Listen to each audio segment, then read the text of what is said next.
Hola y bienvenidos. Hoy vamos a meternos de lleno en un tema muy interesante. ¿Cómo se puede llegar a reemplazar un sueldo con ingresos por dividendos? Pero ojo, de una forma realista.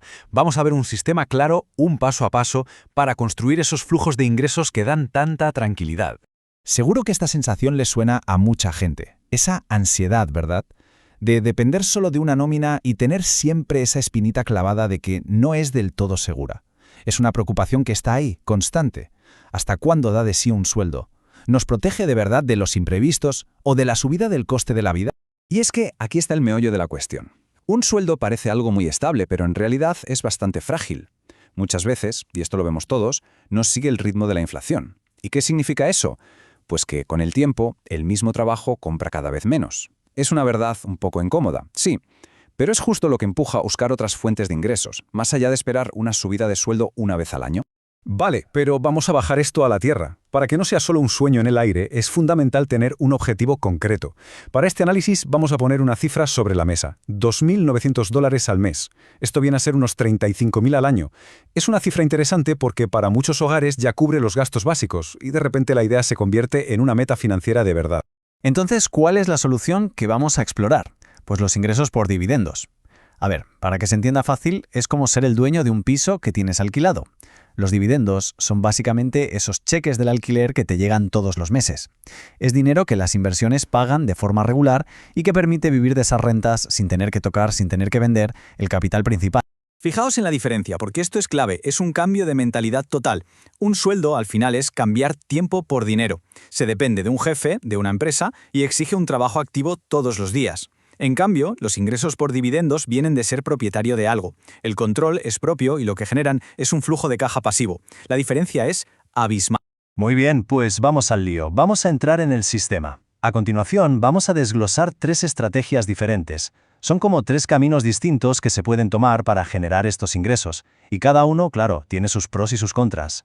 La primera estrategia, que puede ser la más rápida, son los ETFs de Covered Call.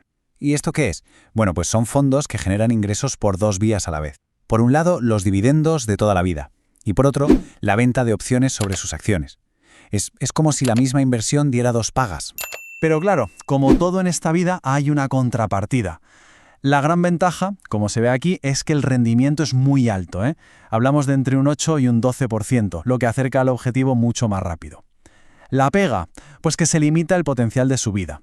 Si el mercado se dispara, es posible que las acciones se vendan antes de tiempo y no se aproveche toda esa subida. Es el precio a pagar por ese ingreso extra. Vale, entonces, la pregunta del millón, ¿cuánto capital hace falta? Pues echando cuentas, para llegar a esos $2.900 al mes, con un rendimiento del 12%, que es bastante alto, se necesitarían unos $300.000. Esto generaría 36.000 al año. Con esta estrategia, la cifra necesaria ronda eso. Y ojo, que es un número mucho más asequible que los millones que la gente suele tener en la cabeza. Venga, pasamos a la segunda estrategia, que además se puede complementar muy bien con la anterior. Hablamos de los REITs, que son las siglas en inglés de fideicomisos de inversión inmobiliaria. En cristiano, son empresas dueñas de inmuebles que generan ingresos, como oficinas o apartamentos. Y lo bueno es que reparten los beneficios del alquiler entre sus accionistas.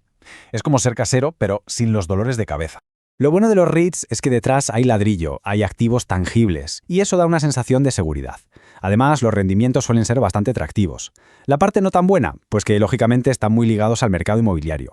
Son sensibles a las subidas de tipos de interés y se mueven con la economía. Siempre existe ese riesgo de que un sector en concreto, como el de las oficinas, por ejemplo, entre en crisis. Y de nuevo, volvemos a la cifra clave. Para nuestro objetivo, el capital que haría falta también está en torno a los $300.000. Esto lo que nos dice es que los REITs, al tener rendimientos potenciales parecidos a los ETFs de Covered Call, también ofrecen un camino bastante rápido para llegar a la meta. Eso sí, con un tipo de riesgo distinto. Y llegamos a la tercera estrategia, que es, digamos, la más conservadora, los llamados aristócratas del dividendo. Suena bien, ¿eh? Bueno, pues son empresas que tienen un historial impecable. Han aumentado el dividendo que pagan durante al menos 25 años seguidos.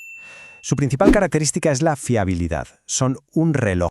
Aquí está claro, se prioriza la seguridad por encima de la velocidad. La gran ventaja, su fiabilidad es a prueba de bombas. Han demostrado aguantar muy bien en las crisis. La desventaja, pues que el rendimiento inicial es más bajo, y eso lógicamente significa que el camino para llegar al objetivo de ingresos es más lento. Y esto se ve perfectamente en el capital que se necesita. Si calculamos con un rendimiento medio del 7%, harían falta unos $500.000 para generar esos 35.000 al año. El contraste con las otras dos estrategias es evidente. La conclusión es clara. Más seguridad exige más capital para empezar. Entonces, llegados a este punto, la pregunta es, ¿cuál elegimos? Bueno, pues la respuesta es que quizá la clave no está en elegir solo una. Lo más inteligente suele ser combinarlas. La clave para la resistencia a largo plazo es construir una cartera equilibrada. Este gráfico es un ejemplo perfecto de cómo podría ser una cartera así, bien diversificada. Por ejemplo, un 40% en ETFs de covered call para buscar esos ingresos altos, un 30% en REITs para diversificar con el sector inmobiliario y otro 30% en aristócratas del dividendo como la base sólida, el ancla de la cartera. Cada pieza tiene su porqué, cumple una función. Así que el mensaje de fondo es este. El objetivo es montar un sistema en el que ninguna inversión por sí sola tenga que ser perfecta. No hace falta.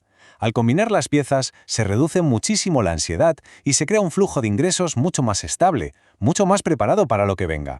Vale, ya hemos visto el sistema, las piezas del puzzle. Ahora toca ver cómo se pone esto en marcha. Vamos a ver los primeros pasos para convertir este esquema en un plan de acción real y empezar a caminar hacia esa libertad financiera. Para que esto funcione a largo plazo, hay que tener muy claras algunas ideas. Primero, el foco debe estar en los ingresos que genera la cartera, no tanto en el valor total de la cuenta. Segundo, elegir siempre la fiabilidad por encima de las modas pasajeras. Tercero, aceptar que si se quieren ingresos más rápidos, hay que hacer sacrificios en otras áreas. Y sobre todo, entender que aquí la paciencia y la constancia le ganan la partida a la intensidad. Aquí tenemos una hoja de ruta muy clara para arrancar. Paso 1, definir el objetivo. Calcular esa meta de ingresos mensuales realista. Paso 2, combinar las estrategias. Construir una cartera equilibrada que se adapte al perfil de riesgo de cada uno. Paso 3, empezar poco a poco y si es posible automatizarlo. Y paso 4, seguir de cerca el flujo de caja, los ingresos que van llegando e intentar ignorar el ruido diario del mercado. Y al final, el mensaje principal es este. La libertad financiera no es un golpe de suerte que llega de un día para otro. Es algo que crece poco a poco, en silencio, casi sin darse cuenta, cuando se pone en marcha un sistema que sustituye el estrés y la incertidumbre por un plan. Y para cerrar, queda una pregunta para la reflexión, porque más allá de los números, más allá de los porcentajes, ¿qué significa de verdad la seguridad financiera para cada persona? Para algunos será simplemente tener los gastos cubiertos, para otros será la libertad de decidir qué hacer con su tiempo. Definir eso es sin duda el primer y el más importante de todos los pasos.